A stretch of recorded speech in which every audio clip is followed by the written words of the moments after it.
And this last one is my biggest accomplishment. And my biggest accomplishment is...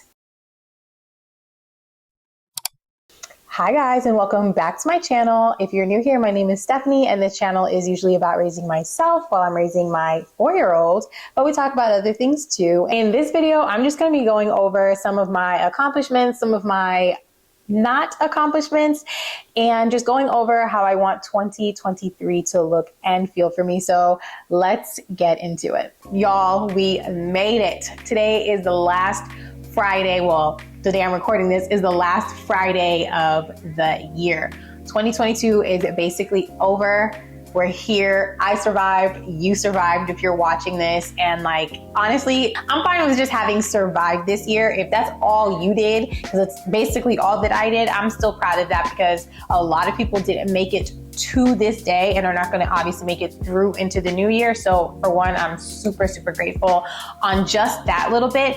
But secondly, with everything that has been going on with mankind and just in the world, literally every second of every day since 2020, survival is over the bare minimum, and we did that, and I'm cool with that. But while this year was going on, I knew one thing I definitely wanted to do was take major stock in the things that I actually got to accomplish or experience or whatever this year. I just needed to do something to mark it down, because what I've noticed in the past years is that I tend to let it get colored by things that happen to me.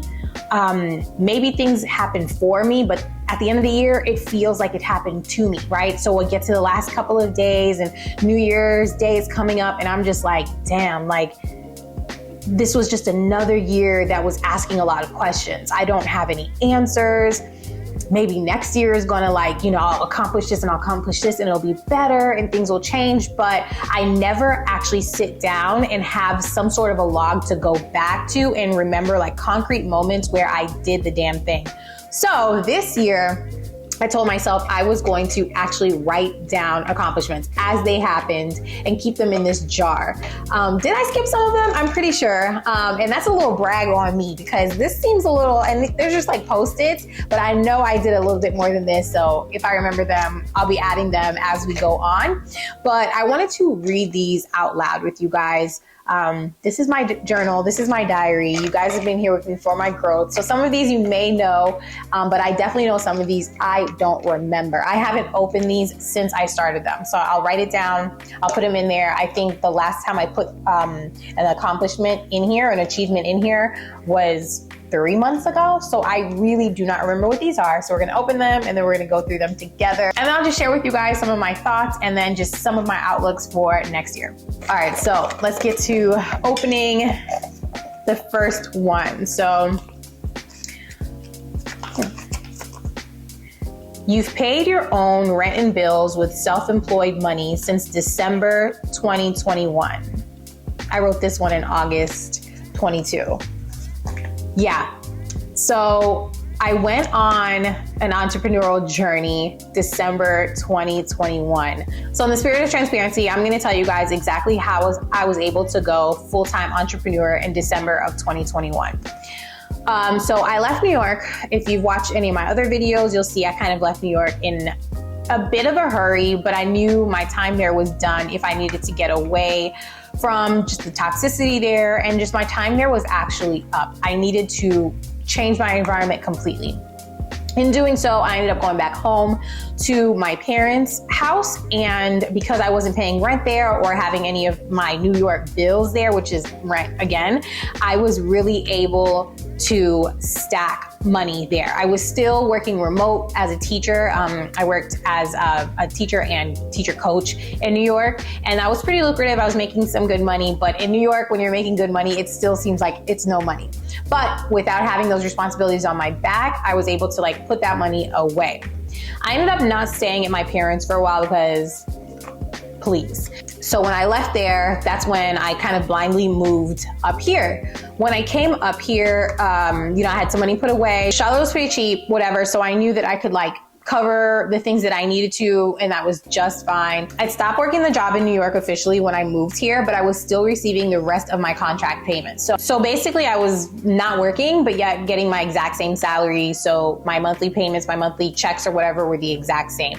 In the meantime, I just really did not know what it is that I wanted to do though. I felt, I had finally all this time on my hands to do the things that I kind of had to put to the back burner when I had Cadence. And I had a friend at the time who was just like, why don't you just stop looking for ways to get yourself busy back into another workforce and do those things now? Like if you have no other time, this is the time. So yeah, I took that leap. I did it. I started doing more Instagram, taking it like seriously.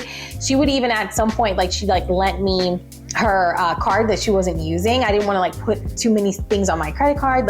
Things were still super unsure for me. She lent me one of her credit cards that she was using, and I was literally getting things off of Amazon, testing them out, wearing them, whatever. Some of them I definitely sent back. Rarely did I keep anything or whatever.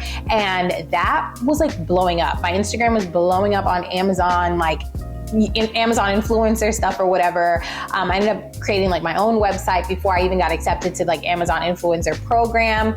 And I had a 600% drive in sales. It was just, I was making cute money on the side with influencer marketing, something I never, ever thought. I didn't even know what I was doing. I just went for it. I just did what I wanted to do, how I thought it should look. I was looking at how other people were doing it, and I was like, okay, I can try that. I can give it a try.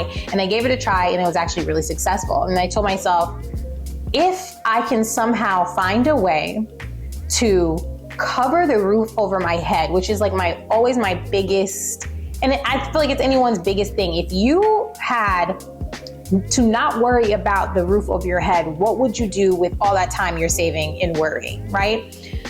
So what I did was sell my car. So the car that I had was actually purchased by my child's father. I never really had an attachment to the car.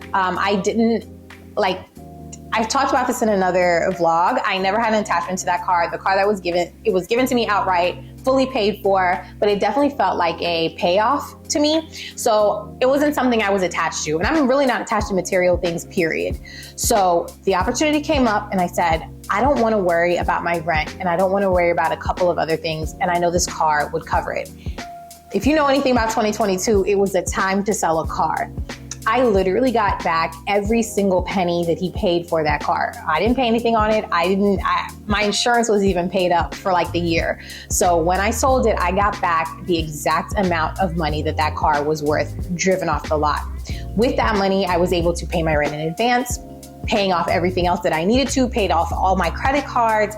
And so that left room for me to do what I wanted to do. So I dove deep into influencer marketing, whatever you want to call it, or really just paying attention to my creative passions, my creative side. Putting that money to the side that I ended up actually just, paying bills and being actually pretty responsible with. Just from my Instagram earnings, I was able to make in half that time, maybe the 5 months, I was able to make almost half the salary that I was making in New York. So with that time that I bought myself, I was able to pour it back into myself, and then the money came back to me.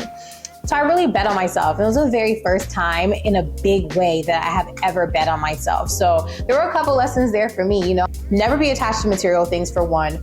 2, take the leap, just do it. Even if you don't know what you're doing, do it and it'll come together. And the last thing is, people are put into your life for a reason.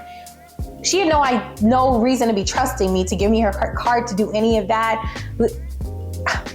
So there were definitely a couple of lessons in that for me. The first, don't be attached to material things. Use them the way you need to use them to get ahead. Seriously. Material things sitting in your closet or sitting in your garage, oftentimes, what a waste of money. So I use that to get my time back.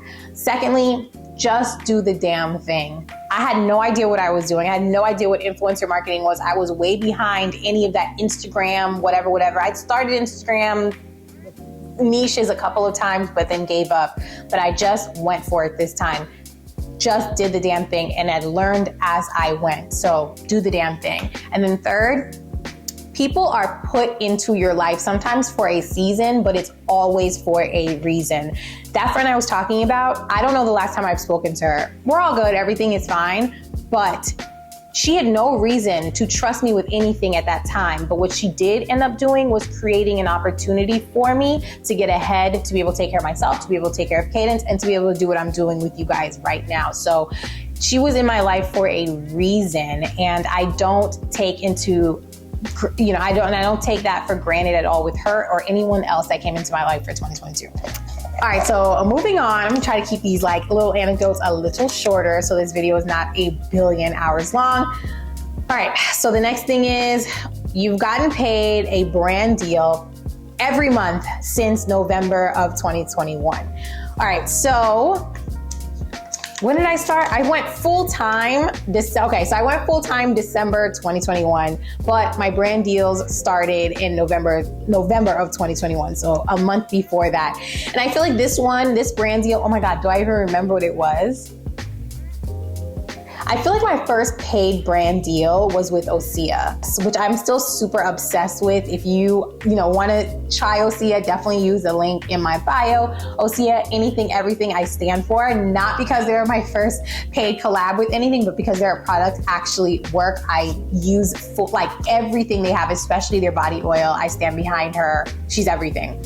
But Osea was my first paid collab. And when I got that collab, I feel like it really put the wind beneath my wings. Like, oh, I'm being noticed. So I'm doing all this work, which sometimes can feel like you're just kind of talking into the void. You're creating reels, you're creating these posts, and you're like, who's really, yes, you got a couple likes, whatever, but the point is for this to make you money, if that's the way you're using, Instagram or whatever other platform. So when I got that first collab, thanks Osea, it was really the wind beneath my wings, and I was like, oh, it's up from here. I still didn't make my decision to make this my full time, but it was definitely like that bit of like recognition that I needed to that nudge. And I felt like that's God too, like, you could do this. You got this. You got it. So, yep. November 2021, a paid partnership every month since. All right, going to the next one. So I wrote this September 14th, 2022. You pressed send on the email to your first client deliverable, and you were so nervous. 3 minutes later, you were invited to host an event to show off your business to a women's nonprofit group. Oh, okay. So towards the end of the third quarter, I started my own social media consulting business. So I wanted to take a little bit of a step back from doing a lot of like the influencer marketing and posting all the time and just kind of centering everything around me. So what I did in that step back was end up creating my own company, which is Creative Cadence, named after my daughter. And with Creative Cadence, I focused on social media strategy. So I felt like the things that I was missing and not knowing what to do and how to do, I was really good now because I've learned them for myself. I was really good at putting that into a package and then helping other people who also want to become social media influencers or just use social media differently. So I started that company and I was really nervous. It was huge imposter syndrome for me. Also talked about that in another video. Just feeling like, maybe I just kind of happened to come up into this space, which was a total lie. Like that inner voice was wrong. I didn't just happen. I did a lot of work. I posted video after video after video. One got noticed, maybe the next one didn't get noticed, but I did the work, right? I did the research and all of that. So I was pretty knowledgeable about what I was talking about. I've also had other experience in this prior too, but I was still super nervous. I was like, what if I press send and the client is like, is this what I paid for? Like, I don't know, I was expecting more. Or like, just thinking like what I handed in was not going to be like measuring up to the amount that I charged that client. And I literally didn't even finish like closing my laptop or finish worrying. I got a phone call. At this point, this person was like an acquaintance of mine, and they called and they're like, hey, I'm really familiar with your work. I'm familiar with the way you talk about your work, and then just also your Instagram page. She runs this nonprofit, and it's a nonprofit that really benefits women. And she was like, I have an opportunity for you if you're willing. Like, I would really want you to come and speak at one of your own, it was for me to like host it. Like, I was the lead or keynote speaker or whatever, and I could give like a mini workshop. And I just was like, I couldn't even breathe. I literally was, hold on a minute, what? I think I cried. No, I literally cried. I was like, give me a minute, please, give me a I just like let out 1 or 2 tears and I said yes. I didn't know what I was gonna talk about. I had no idea how to structure this. I was still feeling imposter syndrome from that send thing or whatever that I was just doing. But if I know anything, it's say yes and figure it out after. All right, next one.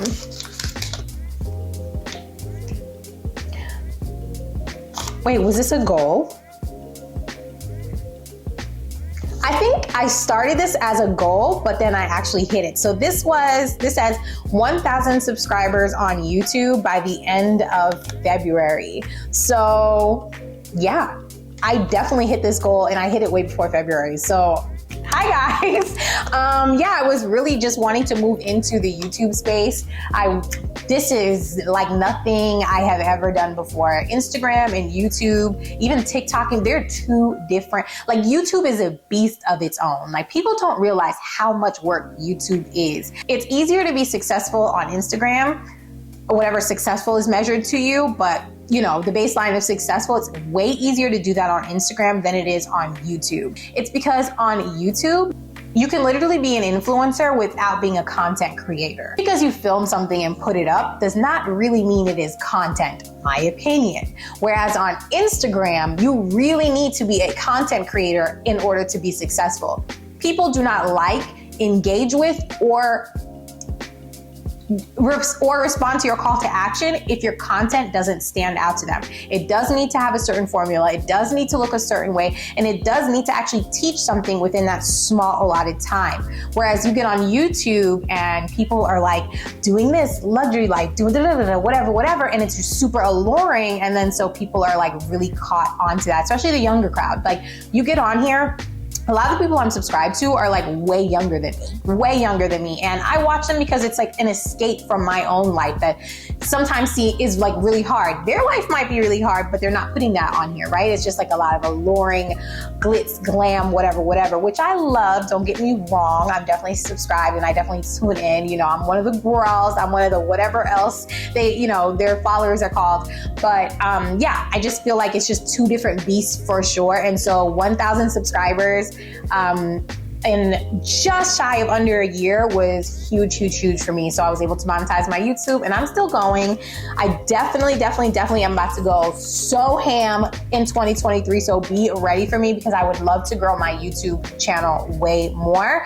And that's the next goal. That's the thing I'm writing in here immediately after this. So look out for me. Next. You submitted your first client deck for your business. That has 7 clients in 2 weeks after launch. They loved it and you did it. Yeah. So after I launched my business, I do remember, even though I was literally like, what am I doing? Can I do this? Am I doing it? Am I doing it right? Am I doing enough? I was literally continuing to get clients. And do you know what it is now that I think about it? I was so worried about, am I doing this right? Am I giving the clients enough that I forgot that the biggest part of marketing for real, you're not selling the product, you're selling yourself. And because I already had a community on Instagram that knew me for me, I think they trusted that if they booked me, they would get what they needed. And what they bought was me. What they bought was the attention to detail that they see that I provide with my own content and my own work. And that they also bought this person that they know they could speak to on the phone or however else we met up that would help them guide, that would help guide them without feeling judged or without feeling like, they should already know something. I walked them through that and it just felt like we always knew each other, even though you just paid me to basically teach you how to do something, right? Or walk you through a strategy. So I think that's a lesson there. Don't be so focused on your product that you forget what brought people to your product. Like your product is already there. You were going to deliver this regardless, but what brought people to your product was you. So that's another approach to marketing I feel like a lot of people forget. Be normal. People want to know that the person they are about to pay, they can relate to. Apparently sometimes I'm pretty relatable. So yeah, always keep it honest and the rest will come to you. To the next one. Ooh, I folded this weird. Ooh, this is from back then. Hold on, this is from August. Oh my God, why would I fold this way? I didn't have a system back then, obviously. Okay, 818, job on the spot. Oh, yes. Okay, now you got the job at Redacted, allowing you to ease up on worrying about rent while you make your passions work. All right, so coming August, I started feeling like, all right, things are getting a little, I think my lease renewal happened, and my rent went up. I thought I moved to the South where it was cheaper, but what I didn't take into account was that there is like no rent cap here. Like it's just market value. So like my neighbor's rent, when their lease renewed, their stuff went up like almost $650. And I was like, excuse me? And I didn't get mine yet, so I was freaking out. Luckily, it went up okay. Like it was still kind of crazy, but it went up to something I could manage. But I knew the way I was managing my money, I was getting a little worried. Like I just want to make sure that I always have enough to have ahead, because I have a whole bunch of other expenses. Hello, I'm keeping me alive and the child alive. So, and I'm doing it by myself. So I was getting a little nervous. So I ended up, I'm never too good for a quick little part-time. And so I applied for this job. Actually, let's talk about it, because I applied because one of my, first I met her on Instagram. She followed me on Instagram. We started talking there. We're like both moms, single moms. We're going through it at the time with baby daddy drama or whatever. Then she subscribed to my YouTube and really got a little bit more into my story. How about, I don't even know what I had mentioned. I don't know if I said something like I was looking for a job, maybe. I think it was through one of those videos I said I was looking for a job, and just I was in and out of like just seeing what would work for me. She emailed me and then texted me and was like, hey, I think I have an opportunity for you. So once again, people are not in your life on accident, even if they mean you harm. And thank God this person did not mean me harm, nor did the person prior to. People are in your life for a reason. If it wasn't for her, I wouldn't have got that opportunity. I wouldn't even known about this company, which had to do with education. That was my background. How did she know that? I don't think she knew that at the time. I applied. I literally got the job that same day. Like I didn't even finish the interview fully. They were like, when would you like to start? So yeah, got that job interview, and then it allowed me to just like calm down for a little bit. Because once again, let me tell you, for real, I didn't even start that job. They ended up being a bit disorganized. Like it didn't really work out for me, but what it did was reassure me that if at any point during this entrepreneurial journey, I needed to fall back on the skills that I already had, the skills that I went to, the skills that I'm in debt for in college and graduate school, I could always do that. I always have an outlet. I always have another avenue that I can jump onto and still make it work. So that's what that did for me, and it still ended up being a great positive. Me and that person are still really great friends and check up on each other often. So yeah. All right, we've got 3 more left in here. So let's go. Let's see.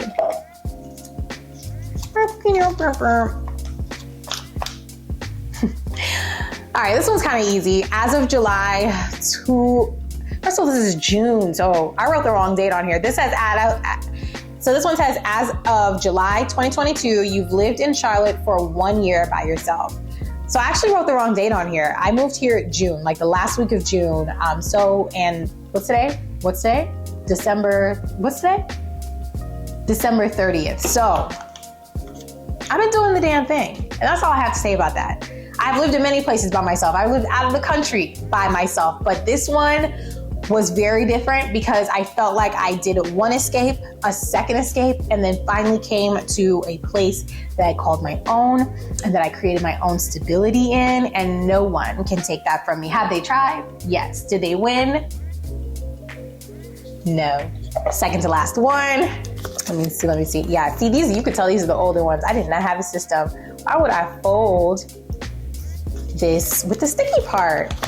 Ridiculous. Oh, this was another goal. So I guess I started these as goals and to see if I wanted to reach them, but I did. This one was 3K watch hours by the end of March 2022. I actually hit my 3K watch hours before I hit my subscribers. It was like maybe within like a month apart. So I did that. My watch hours are actually doing wonderful. I just know that I definitely need to just be putting up more content. I know where I'm falling short on things. I know where I'm going to do better, and I am going to do better. But I hit both of these goals exactly when I said I wanted to, a little bit before than I wanted to. So I'm forever, ever grateful for you guys. Once again, thank you so much for subscribing and continuing to watch my videos. If you're still with me, actually, don't forget to hit like on this one. That lets me know that I should be making more videos like this and that you're actually enjoying this. So hit that like, and also go ahead and hit that subscribe if you are new here. It's a good time, I promise. And the last one, here we go. Here we go. This one just says, as of February 2022, you've been on YouTube for a year. So I guess my second year is coming up pretty soon before I know it. And it has been a journey.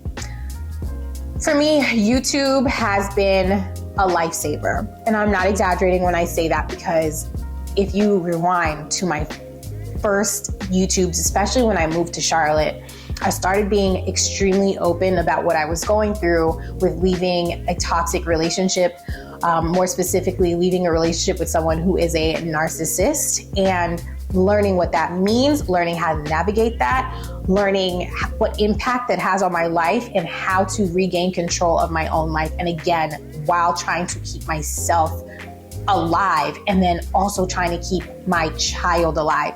It was the hardest and is the hardest journey of my life. But in the midst of it, I know I needed help.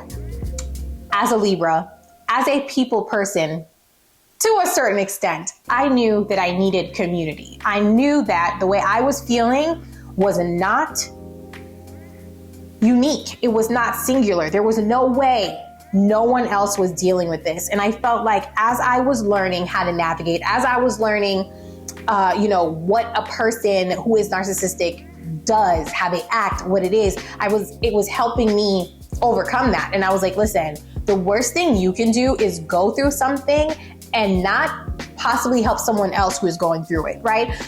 The worst thing you can do is triumph over something and then keep it to yourself. God does not bless you for you to keep quiet about it. Every blessing that you receive in life, big or small, you are meant to exalt in it, because that blessing also belongs to someone else. Your blessing sets up the blessing for the next person and the next person and the next person. So as I was literally getting on here crying, as I was getting on here telling you guys, this is the stage it's in now, this is the next stage it's in now, so many people were emailing me, texting me, DMing me, whatever, letting me know this is what they were able to do because they saw my video. They had no idea how to describe what they were going through until they saw my videos.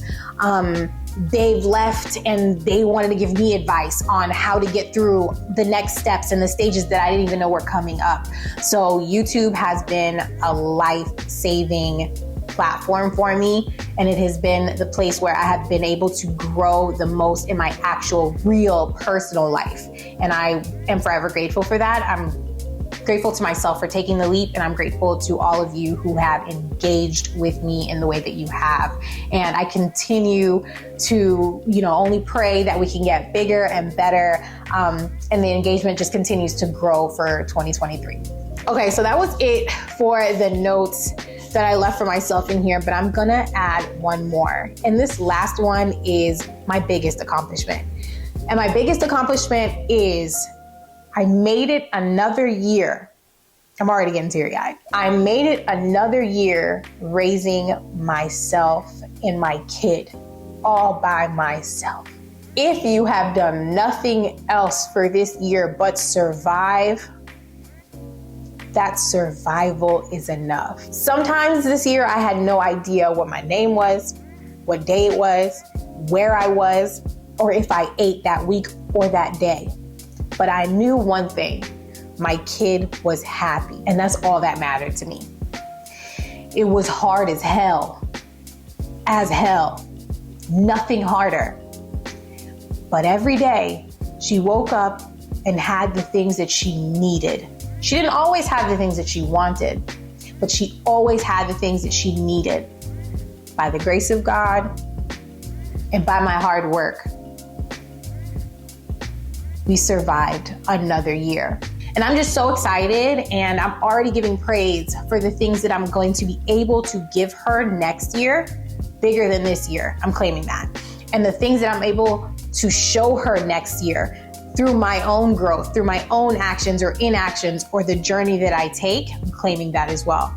I cannot wait to see what kind of year 2023 is going to be for us. Next year, I'm not setting any goals. It's not my thing anymore. It's so last year. It actually puts this stress and pressure on me that I just actually don't want to deal with. I don't want anything in my life to feel like stress and pressure anymore.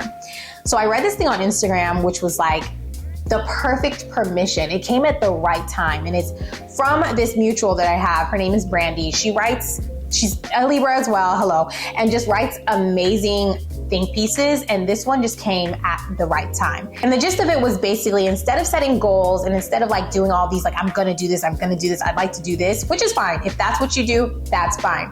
But this one was more so focused on feelings. How do you want your next year to feel?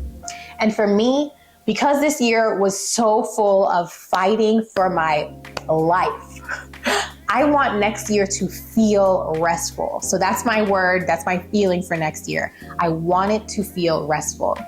I don't know what that looks like, but I know what I want it to feel like. So if something enters my life that seems like it is going to disrupt my being able to rest, being able to take care of myself, then I know that it is not aligned with the feeling and the intent of the feeling that I have set for myself for next year. So if you want to take this approach with me, leave it in the comments below. What do you want your 2023 to feel like? We're not setting goals. We're not setting ourselves up for stress and possible failure, whatever that measurement is. We are just talking about straight feelings, and everything else will fall into place. Leave it in the comments. I cannot wait to read what your 2023 is going to feel like for you. All right, guys, so that's it. Happy New Year. Thank you again for tuning in to any video that you have tuned into this year. I am more than grateful, and I'll see you guys next year. Bye.